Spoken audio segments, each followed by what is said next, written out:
wife, Jennings. S-E-X. Take a deep breath. I love it though because of the message that it's sending, and it's what we're talking about today. Yeah. Sex. Let's talk about it, babe. How do you feel about it? I feel like it's, like I said before, like I said, when you don't know better, you don't do better. Mm-hmm. So I feel like when we was younger, we really didn't know any better. We kind of just, like when we watching our devotionals, he talk about where do we get the idea from TV, from movie and stuff like that. So I feel like that's where we got the idea from. But now, as a married man, I realize it's so much more on a higher level when you're experiencing it with somebody you truly like love and is truly intertwined with. Yeah, we haven't always did it the right way. No. We didn't start off, being this Christian couple, this God-leading, God-fearing couple. And we were having consensual sex, and we used to rate it. We used to say, "Oh, that was better than last time." Yada yada yada. And then we got married, and we had sex, and it was on a whole nother level. Like we couldn't even compare it to how we used to have sex before we got married. So that was a perfect example to show that if you find the right person, you can have the best sex ever with your spouse. Yeah, and like I said, coming from a male perspective, we feel like we're in a race. We feel like we're just trying to conquer every woman we can before we ultimately die. But, as I've gotten older, I realized, for one, that gets old. And for two, it's like some of the most irresponsible things you can do. Because like another thing we saw this morning about the whole, HIV can be dormant for 10 years. 10 years, y'all. So it's like, y'all out there, reaching in all them cookie jars, and you might come back with some crumbs, so you might want to be a little careful. Yes, ladies, our cookie jar is so sacred. We should only have one person eating those cookies because they're special. Everybody can't taste these cookies. We can't put it on the market. And a lot of y'all out here putting your cookies on the market. And you're making a lot of money right now, most of you. But eventually, you're not going to be able to make any more cookies. And then what are you going to do? So I want to encourage y'all to save yourself for the right person. I know that sounds so cliche, and I know y'all have heard that a million times. But this is not coming from somebody that's been saved their whole life. This is coming from somebody that used to be addicted to porn.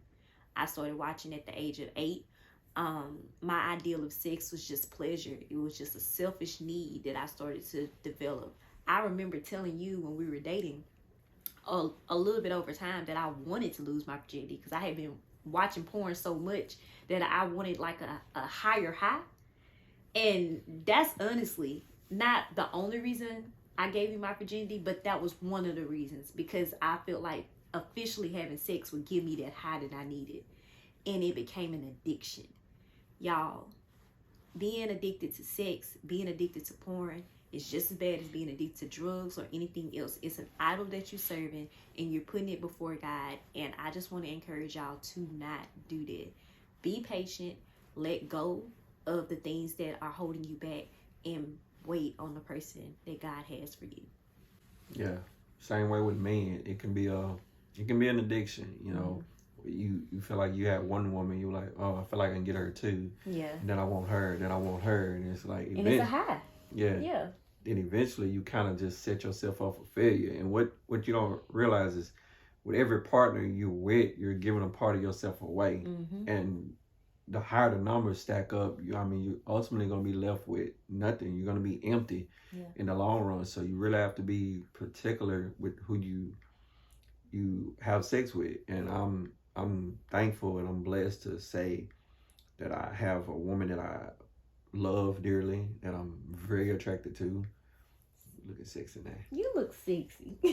But I'm blessed, and you are the only woman that I want, and I know I'm the only man that you want. So, like I said, you have to be real careful out there, and just slow down.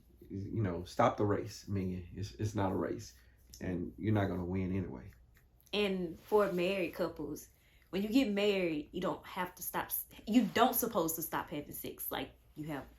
That's when you start. If you've been doing it the right way, that's when you officially start. And women, I know we get tired, and especially when kids come in the picture and all of those good things, it can it can feel like a chore, but it's not. It's not. You having sex with your husband is it should be enjoyable. It should be something that you both feel free to do, that you both can go to a high level of intimacy for and experience it the way God created it to be made. And men, if your wife is tired and she's saying she's too tired at the end of the day to have sex, what are you doing to help her not be so tired? Are you helping with the kids? Are you changing a couple of diapers? Are you washing some dishes? What are you doing to help alleviate some of that everyday work? Because if you're helping her not be so tired, then at the end of the day, she'll be ready to make love with you.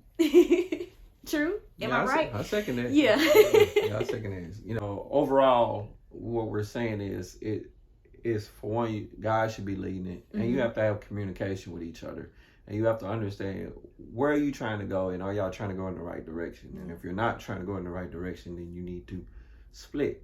But ultimately, when things get hard, it's not when you quit. It's when you have to pull closer.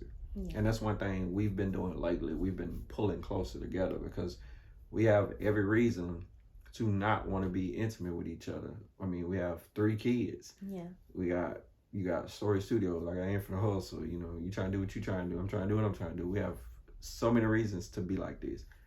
But, we make each other a priority. Yeah, we have to be like this because it's God, then it's us, and then it's our children, and then everything else. So, we want to encourage the couples out there to, pull closer together instead of further apart.